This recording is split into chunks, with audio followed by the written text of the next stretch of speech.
Today we're going to look at mechanical advantage and how it applies to FRC, mostly with gearboxes and gears and linkages and things like that.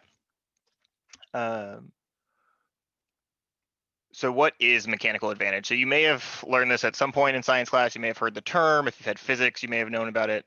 But mechanical advantage is basically it's the change in input force within the machine. So we have several devices that basically are able to store energy and then they convert them to a force. So like our motors or pneumatic cylinders, they are able to apply some kind of force, but then we have to basically, as part of our mechanisms, a lot of the time, we have to change that force to make it more useful. So that's really what those gears and things were doing. So I kind of um, briefly discussed it in some of our other talks where I talked about how the gears allow us to slow down the motors to be a usable speed.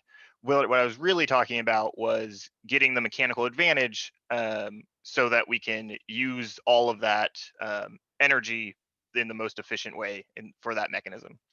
Um, so what we do with mechanical advantage is it's just a ratio of the output force to the input force. So it's not really a complicated subject. It's not really a complicated formula or anything. It's basic division, but it lets us have an idea of how we're able to change that input force and make it more helpful for us when it's actually doing when the force is being applied wherever at the end output of our mechanism. Okay, so brief review of gears. General concept with gears is that they're toothed wheels. The larger gear spins slower than the smaller gear, and a set of gears is called a gear stage, right? Um, so as we dig down into what this is actually doing for us and what the speed change is really doing, it allows us to basically change speed for what's called torque. Um, in this case, sorry, we have the input gear and the output gear. I got a little ahead of myself. With gears, note that you do have a direction change. So if this is the input gear and it's spinning clockwise, the output gear here is going to be spinning counterclockwise. This is basically only true in the simplest forms for gears. For belts and chain, normally they're going to go the same direction. So that's one advantage of those. You don't have to worry about the direction changing, which sometimes can be a problem. And it's just something to think about. I didn't know when we'd cover it, so we're going to cover it here. Okay, in this specific case, we have an input gear of 16 teeth. So if you were to sit there and count all those, you would get to 16. And our output gear has 48 teeth. In this simple form, the mechanical advantage is output over input, 48 over 16, or 3. So we refer to this as 3-to-1. 3:1 is how it's normally written. And what this basically means is for every 3 times that the input gear has to rotate, the output gear only rotates once. So if this is spinning, say 30 times per second, then this output gear is only spinning 1/3 of that. So it's doing 10 rotations per second. Because each of these, every time one of these gear tooths move by, right, only one of these ones on the red move by, and they do that over and over and over again. And so that's really important. We use this all over the robot every time we have gears or pulleys or sprockets. We potentially have this change in speed.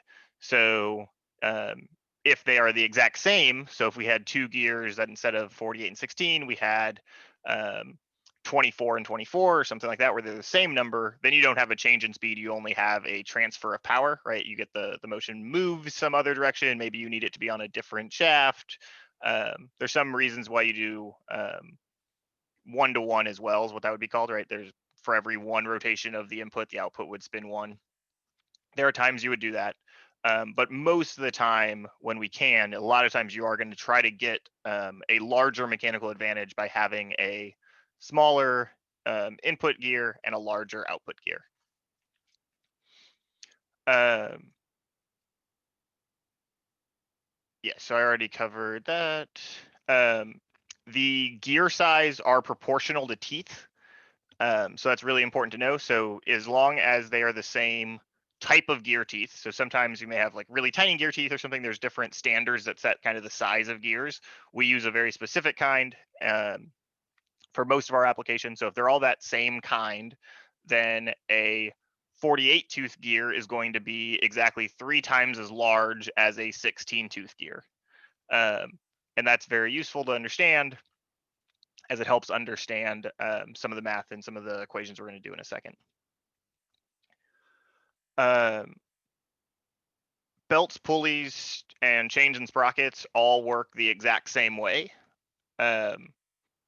outside of the fact that they don't change the rotation direction. So we can count the teeth on the input and output pulleys or sprockets, and we get a ratio that is our mechanical advantage the same way we do with gears.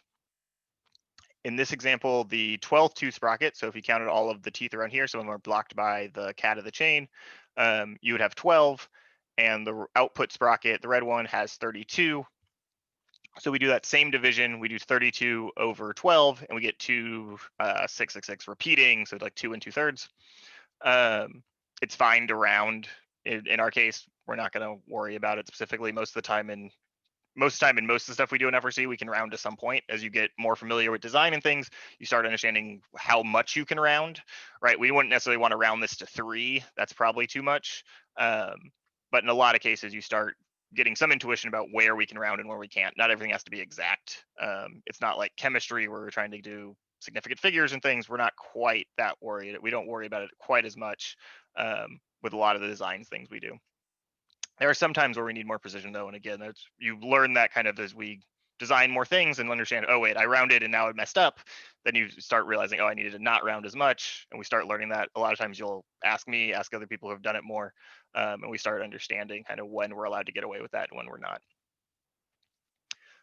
Okay, so torque is what we're going to really talk about with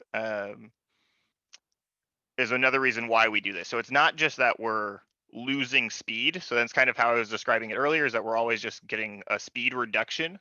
We're also increasing torque when we do it. So there's kind of a trade-off. So torque is a turning force.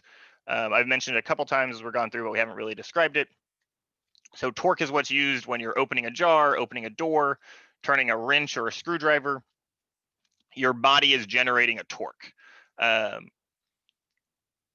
And they're very, very important when we're designing robots, because a lot of the mechanisms we use have some sort of rotation to them. Even so like motors, we know rotate.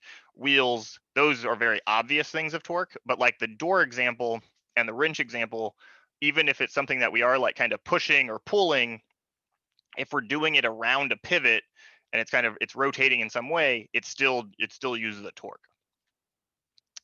Okay, so the equation for torque is pretty simple. It's just force times distance. So it's nothing really complicated.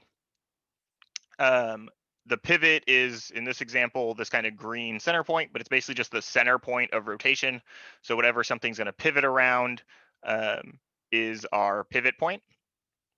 The example we're going to use to talk about torque for a little bit is a nut. So this is that yellow drawing of a nut right here, and a wrench. Forgive my kind of poor CAD skills in making these, but they do the job for the explanation. Okay, so we know torque is force times distance, but what force and what distance, right? So in this diagram, our distance is this dashed blue line. So it's the distance from the pivot to where we're applying the force. And the force we're looking at is represented by this arrow, and it's always the force perpendicular to our distance, right? So it's this right angle force here. So if the arrow gets drawn out to some other point, we have to do some more math to figure out what that right angle distance actually is, because that's what we want to know when we're talking about torque. It's always this perpendicular distance. Okay, the distance here is also known as our lever arm. So that's how far away from that center point are we actually, in this case, pushing down on the wrench. Even though the wrench might be longer, it's where we're actually pushing down and exerting the force and pushing in. That's the part that is our lever arm. Okay, so let's add some numbers real fast. Don't worry about what the numbers are. I made them up. Doesn't really matter in this case. Um, but for this example, say we're trying to loosen this nut and we need to push on it with enough torque to be able to loosen the nut. If we start off with 10 pounds of force pushing on this wrench and we're 1/2 foot away from the pivot, we would have 10 pounds times 1/2 foot, right? Because we have force times distance, and that would equal 5 foot-pounds of torque. So foot-pounds is the unit. It can be written in a couple different ways. This is the easiest to represent what we're looking at right now. Sometimes it's often written without the multiplication sign, but I just want to make sure people understand what it is and it's not some gibberish of FTLBS, that sort of thing. So foot times pounds is fine for now. Right, so we have 5 foot-pounds. That if that's enough, then great, and the nut will loosen up and we'll be fine. But if it's not enough, we have to figure out how to apply more torque. So one of the options is we can, if we want to double the amount of torque we have, so we're like, okay, this isn't enough, the nut's still not loosening, let's double it. We have a couple options in how to do that. So one of the options is we can double the force. So instead of applying 10 pounds of force at that same point, we can apply 20 pounds of force. So now we're just pushing harder, right? So if you can imagine, we're trying to loosen this thing with a wrench and we just have to push really hard.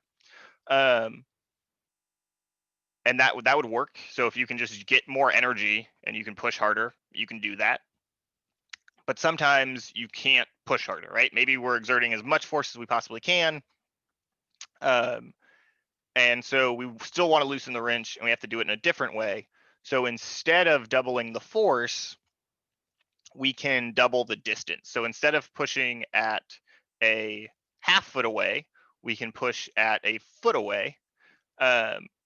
So without having to put any more force into the system, we're able to still double the amount of torque applied just by extending our lever arm, right? So with a longer lever arm and the same amount of force, we get double with a double the length lever arm and the same amount of force, we get double the torque. So this comes into a lot of different applications. We're going to look through a couple of them, but you can imagine with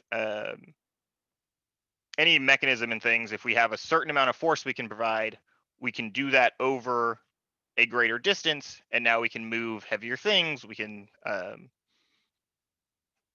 lift things. We can lift things that we couldn't lift before, just by changing kind of where we apply the force and not changing the force itself. Okay, so how does this apply back to our gear situation? So the input gear, still in green up here, has a certain amount of torque applied to it, normally from a motor or maybe the gears before it, right? We talked about having multiple gear stages before, like in a gearbox. But for now, let's just assume it's powered by the motor. So the motor applies a certain amount of torque to this gear. And with basically, we can kind of almost reverse the way we talked about torque before, because now instead of us applying a force out at this distance and getting a torque generated at this green dot, we have a torque at the green dot, right? We have a torque spinning this gear. And since we have a lever arm here in orange, this is our input distance. This is like how big the gear is. The gear is generating a force at the end of that distance. So in this case, it's this blue arrow. So it's trying to force the gear teeth to move this way at some distance based on this torque. And it applies that force to the red gear teeth at some other distance away from the output gear's center pivot point, right? So both gears can be thought of just like the wrench example, and they have a force applying at this distance to them.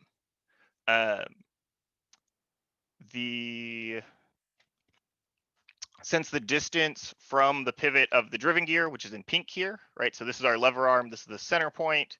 And this distance is larger than this orange distance, right?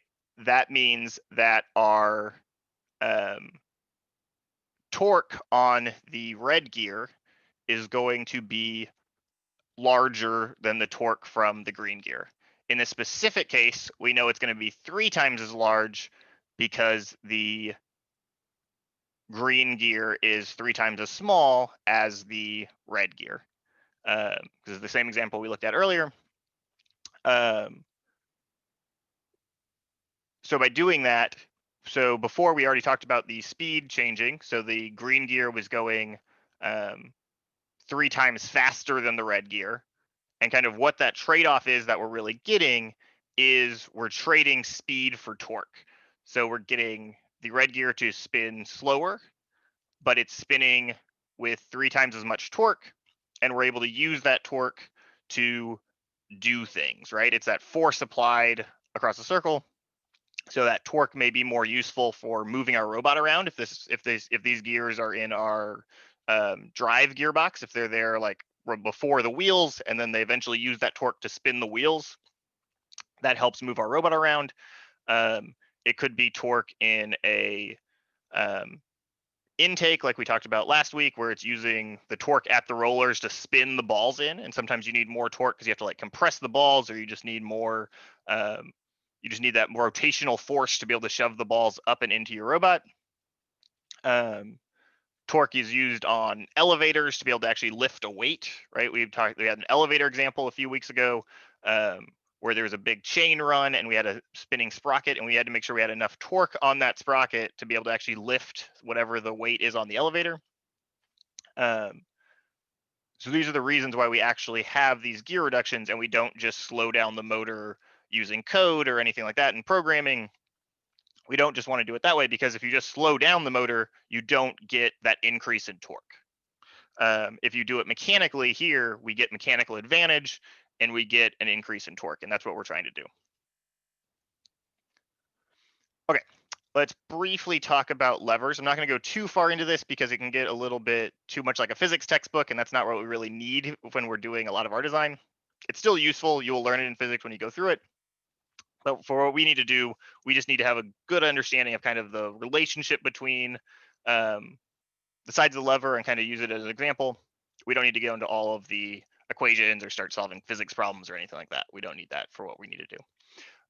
So in this example, we have basically it's like a teeter-totter, except the two sides of the teeter-totter aren't the same length. So we have a lever arm on one side that's A, that's longer, and we have a lever on the other side, B, that is shorter.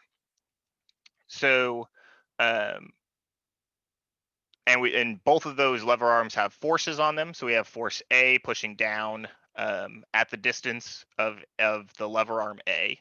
We have force B pushing down at the distance of the lever arm B. And if the whole lever, like the whole beam is completely balanced, right? It's not moving at all. That means that the torques have to be the same, right? So if it's not moving, then the torque from this side and the torque from this side both have to be equal, unless, because if one was bigger, then that side would be the one moving down, right? So if those two torques are the same, then we can make the two torque equations, which are force times distance, right, equals force times distance. And we can make those be equal to each other. And that allows us to figure out kind of the mechanical advantage of this lever system by doing the output torque or the output force over the input force.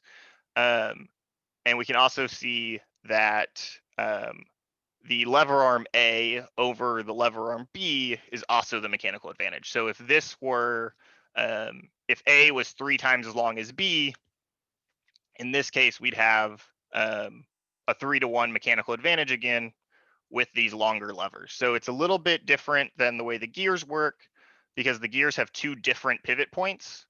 But since these share a pivot point, you almost go the opposite, where your longer lever is able to have a shorter force, has a smaller force applied to it, and then B, since it has a shorter distance, will get a bigger force applied to it.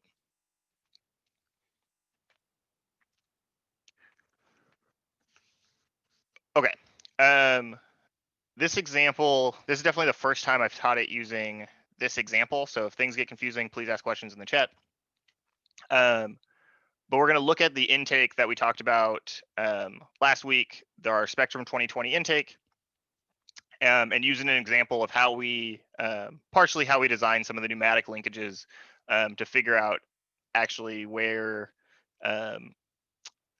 if our intake will actually be able to move up and down, right? So that's what this intake does. We talked about this last week. This intake has to, this is it in its deployed state. It's down, being ready basically to intake balls into the robot. This pneumatic cylinder right here is able to retract. So this part where the red arrow is able to get pulled back, and this whole intake pivots up and gets stored in the robot. So we have to kind of lift the weight of this intake up and around this pivot point, which is this blue circle right here.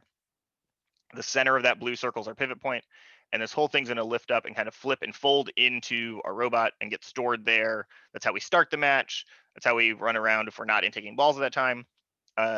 And then it can also push out. So if it's already up, the pneumatic can go the other way and can push out and bring the intake down to this position. But there is some amount of understanding of the design to know, okay, will this pneumatic cylinder be able to actually lift the intake, right? If we had two, if the pneumatic cylinder couldn't generate enough force for the position that it's in, it wouldn't be able to lift the intake at all. So it would be down, we would try to pull it up and it just wouldn't retract. It wouldn't come back in the way we want it to. Or maybe it's way too large. Maybe it could lift something like 2 times, 3 times, 4 times as heavy as we're trying to lift, and then we're just wasting a bunch of energy. So we don't want to do that.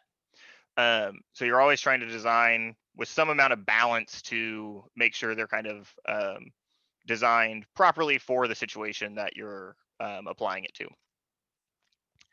Okay, so one of the probably the only the really non-obvious part of this is this blue line here is the distance from the pivot to where our force is being applied. So even though the pneumatic is kind of attached all the way out here at this green circle, remember we're always looking for this perpendicular force.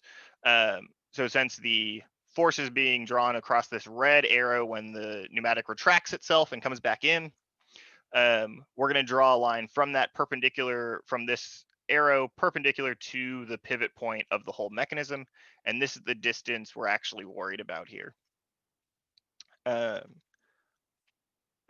so some of this I was able to do in CAD beforehand. So I went through and I measured what this line would be. So it's 1.125 inches away. So that's our lever arm basically for this state of the intake. So when the intake's fully down, the pneumatic's acting on a 1.125 inches is 1/8 of an inch. So it's 1 1/8 of an inch long lever arm. So we know part of the equation now, and we have this distance, but we don't have the force, right? So we have to figure out, okay, how much force is a pneumatic cylinder, or the pneumatic cylinder that we're using that we have designed, how much can it actually pull back on this intake? So when we tell it to pull back, how much force does it apply straight back and try to retract with? The general concept for right now is pneumatics, to figure out how much force they use, is pressure. We talked about pressure when we talked about pneumatics. It's we normally describe it in PSI, which is pounds per square inch. So there's some formulas and some calculators we're not going to go into entirely today. We'll talk about this later. That we can basically figure out how much area is actually being applied with that pressure. And instead of just having PSI, once we have an area, we can do pressure times area, and we can get how much force is being retracted. So I went ahead and did that for us already. It turns out that it is 23.562 pounds that is actually that is the max we can pull back when we use this cylinder. So basically what that means is if you were able to if you had this end of the cylinder mounted somewhere and you're able to put a handle or something on this end, if you wanted to pull, if the cylinder was fully retracted and you wanted to pull it out, you would need to exert over 23.5 pounds of force to be able to pull that cylinder out. If you exerted under that and you tried to pull, it would just stay there. As soon as you started exerting over it, it would slowly pull out. So our torque on that system, right? So now we have a distance and a force. So then all we do is we multiply those together. It comes out to approximately 26.5 inch-pounds, which are different from foot-pounds earlier, right? That's about 1/12. So there's 12 inches in a foot. But in this case, we're going to use inch-pounds. What we talked about last week, but I didn't show in this example here, is there's actually a second cylinder on the other side of the robot. So we can, we basically have double the torque acting on this than if we only had a single cylinder. So I'm going to go ahead and double that. So that 26.5 doubles and gets us to 40. Did I typed that wrong, didn't I? Yeah, because that should be 53. Sorry about that. Typo. Okay. Back to reasonable math. All right. Except that's going to change some of my math other places because I think I used that number. So we're going to ignore that, and because the numbers don't actually matter right now. So let's assume that somehow we got slightly more in this system. And that explains some of the other things why I had issues. All right. This is why typos are bad, and doing the presentation earlier would have solved that. But for now, let's assume it's 63. It doesn't really matter that that number changes. So just assume 63 is fine. Okay, so the reason why we would do that, and we got to 63, is that we want to know, okay, how heavy can our intake be for our pneumatic cylinders to still be able to flip it back up and retract it back into our robot? If we make too heavy an intake, the pneumatics we have won't be able to lift it, and we would have to redesign somehow. Okay, so let's look at what that is. So it's not just a single equation of how heavy can the intake be. It depends on where the weight is located, right? Because that determines where our force is located. And we've already talked about we're trying to counteract a torque because the weight is basically pulling the intake down from this pivot point. So the pivot is the same spot, but now we have a different lever because it's wherever, it's how far away the weight is from this pivot point.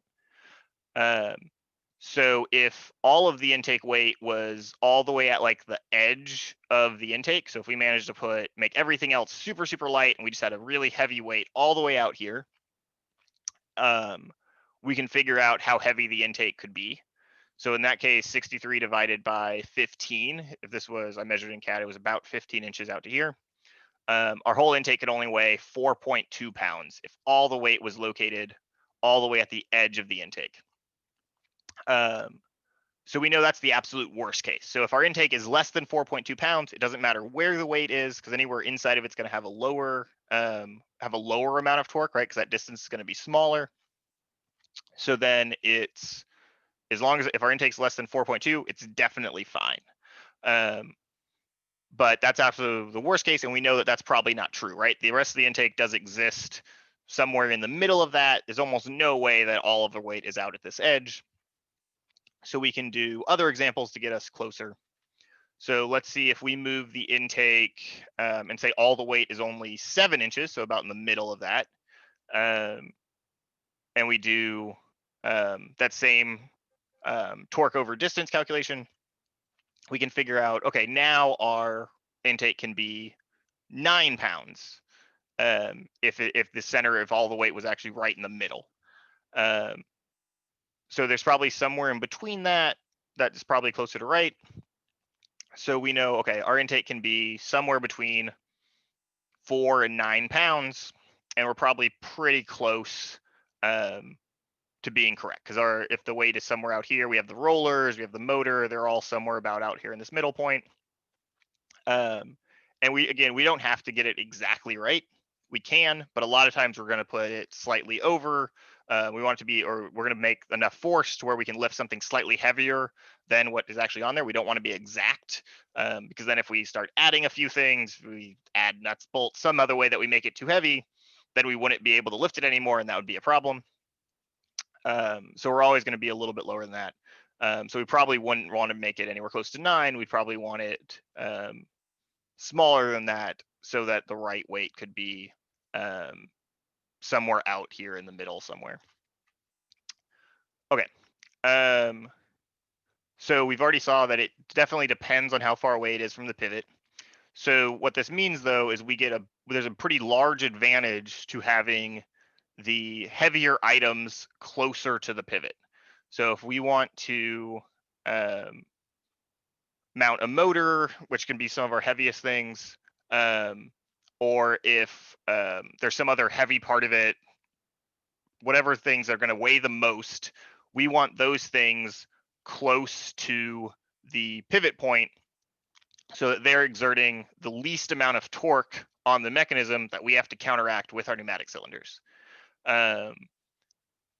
So we wouldn't want to put a motor all the way out here at the edge. We'd want to have it somewhat closer into here. Sometimes the design doesn't allow for that. Sometimes it's not perfect. But just as we're designing things, the closer we can get stuff to the pivot, the center of rotation, the easier it is to be able to rotate the whole object. Okay, so what if we figure out, okay, our intake is just too heavy? Maybe we realized that the weight is at about 7 inches, but now it's 12 pounds of intake, and the pneumatic cylinders, when we try to have it pull it back, it just doesn't work. We have to modify our mechanism somehow. And there are a couple different ways to do that now that we know that torque equation. So we can add more force, right? Just kind of like the same wrench example we had before. We can either push harder. So there's a variety of ways we can push harder. Some of those are we can increase the diameter of the cylinders. We talked about this pressure times area. So if we make a bigger diameter cylinder, we get a bigger area. Our pressure stays the same, and we'll just get more force. So that is one option. That does take some redesign. As you learn to start designing with cylinders, you'll start realizing that as you increase diameter, other things change, like the lengths and things change, the mounting changes. They also get a lot heavier as they get bigger. So that is an option, but it may not be the best option all the time. We can increase the number of cylinders. So just like we already have on this mechanism, we have 2 cylinders working. That's why we're able to double the torque. So if we added 3 or 4 cylinders, we could triple or quadruple the torque. So you could add more cylinders. So that does work. More cylinders use more air, though. So every time we talked about pneumatics, every time we move the cylinders and have them go from retracted to extended, they take some of the air in the system, and then we have to recharge it and we have to use it. One of the things we try to do is use to minimize the amount of air that we use all the time. So increasing the number of cylinders is an option, but it may not always be an option. It's also, you have to make sure they can fit everywhere. It doesn't always work that way. Another thing we can do is we can use springs or some other type of elastic or something else pulling up on the intake to kind of assist the pneumatics. This is one of the ones that we actually do a lot. It's relatively cheap, and it's relatively easy to do. So instead of just relying on the pneumatic cylinder to pull here and lift the whole mechanism, we can add some sort of bungee cord or elastic or a spring that is basically almost always trying to pull up the intake. if you want to see an example of this, our um, 2019 intake has springs on it that help with that as well. Um, the another option is we could completely redesign. So instead of using pneumatics at all, we could redesign the entire mechanism to use um, motors and gears and pulleys or sprockets or anything like that, to where we can have we can basically build a mechanism that has more force to rotate it up and down. There becomes a lot of drawbacks with that. Just how you control motors, how we make the entire system work. It might be heavier, and it's just a lot of work to completely redesign. Um, so all of those are options. But the other thing we can do, just like with the wrench, instead of changing the amount of force that we're able to exert, we can change our mechanical advantage. So we can either look at potentially using the same cylinder, but figuring out how to um, move its uh, move its lever arm, so that we can change like kind of where this back point is mounted a little bit. But that also changes the entire motion normally, so we have to be careful when we design it that way. But there is possibly a way to do that. The other option is we can use a longer cylinder. So if we are able to have the same diameter cylinder, so we know it's producing the same amount of force, because diameter is the only thing that changes with force, not like length, how much it can actually move. But because it's able to move longer, we can have it acting further away from our pivot. So basically, this point could possibly stay the same or get moved somewhere near here, but now this point could be moved farther up, and that would get this distance to be extended. And once it does that, we now get this part of this equation bigger, and we get more torque at our actual mechanism, which is what we want. Uh, so again, there's still there's some trade-off though, right? It's not like it's a perfect solution. The cylinder has to travel a greater distance, so that means it may be um, it may take slightly longer to do it, because we have to actually have the air moving into the cylinder to actually do it. It may not be within a amount of time that matters to us. We may be fine with that slightly slower travel. So if that's the case, that works well. Adding length to the cylinder does add some weight as well. Normally not as much weight as making the diameter bigger. But that is one of the solutions. So a lot of the times when we're designing mechanisms, we have to figure out how do we use the force that we have and the equation for torque to make it so we know our mechanism will actually work. Okay, so things to take away from today's presentation. Mechanical advantage is the change in input force within a machine. Torque is a turning force. That is super useful. You'll learn more specifically about how torque works and things once you take physics class, and we'll learn a little bit more about it as we go through your time on the engineering team. Torque is force times distance, and that relationship is super useful, because a lot of times just when we're thinking about how to design things and we think about how weights are and levers and things, that force times distance equation is a lot of what I'm just kind of always in my head and sort of intuitively able to figure out, that looks like it's going to be a little odd. Maybe we need to move this motor over here to make it have less of a torque on the mechanism or something, or we can change how the weight's distributed, that sort of thing. And that helps a lot in our design situations. Pivot is just the center of rotation. And then there are some more references. This is actually a really nice video. It's actually about F1 cars and how they work, but it does a really good job of explaining torque and gears and some other things. I recommend watching it. And they'll probably have some more stuff on it as well. But this is definitely one of the more useful things when we actually start getting into a lot of the details of the design on our robot. We use mechanical advantage and torque a lot.